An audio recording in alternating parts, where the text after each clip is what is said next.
Hi folks, it's Mr. V, and today I'm talking about illustrative math, geometry, chapter 1,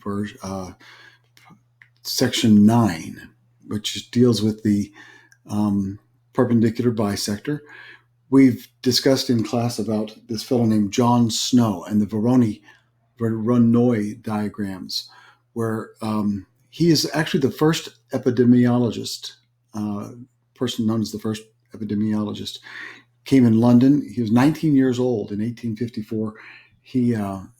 They had an outbreak of cholera in the Soho region, and he attributed it to one of the water pumps out of 7. And he showed maps that illustrated why this was so, and he did the dot diagrams with people in it and stuff. And we're going to make our own sort of diagram like that today. The question could be a modern day problem. It could be like you own for pizza delivery places, maybe Domino's pizza delivers, and you want to deliver pizzas, and you want to know where should you divide up the area, which should come from to store A or which should come from store C. If you had someone in the lower left corner, you don't want to take them from store A. As you can see on my grid, I've set up a background that's like a rectangle, and I've got 4 different what represent stores. And I'm going to start this problem by constructing the perpendicular bisector between all of these points. And we'll start with the perpendicular bisector tool, going from point A to B, from B to C, from C to D, and from D to A.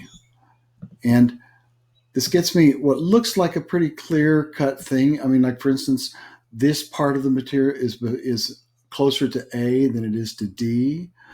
This upper part here is closer to B than it is to C. And this part is closer to D than it is to C. But what about this middle section? And for this, we're going to need to do another perpendicular bisector. We'll do that from A to C, the diagonal, and we'll actually color this one in do this one with a dashed line, so that you can, if I can select the line and make this a dashed line. And we'll also do a perpendicular bisector from D to B. And this, we will also use a tool to make it a different kind of line, maybe with dots. You can see I've got this little area in the middle here has to be divided up differently. And if I move my points around, well, I still have the middle section until such time as I get really close to, well, anyway, I still have the middle section. So if I were to say point D, it's anywhere on this side of this perpendicular bisector line. And between point B and D, it's on this side of it. And between point C and D, it's over here. So I'm going to color this in using the polygon tool. Start in my lower left-hand corner. I go up to here, and then it's closer to B, and then it's closer to C. So I go all the way down. And this area, this shaded region here, is closest to D. To do the ones from A, I'll once again use my polygon tool and start in the corner, go all the way down to here. All of this is closer to A than it is to B. Now the question is this point closer to A or to B? I think it's closer to A all the way until I get to this line. And this line, wait, this is the dividing line between A and right here and here. And you can check and see if this is correct. I think this is correct. So this region will be closer to A, and any of this is closer to B.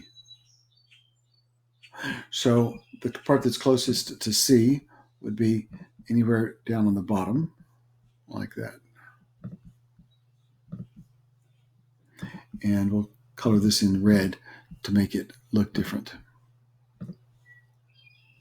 So now I have 4 regions, and I guess I didn't use this line, the one between A and C. But I needed to use the one between B and D to divide up this middle section here. And interesting, isn't it? So if you had 3 dots, it might be easier to divide it up. But if you have 4, it can be hard. And if we move this around, you can see how it changes. But it doesn't, and if I move a B closer,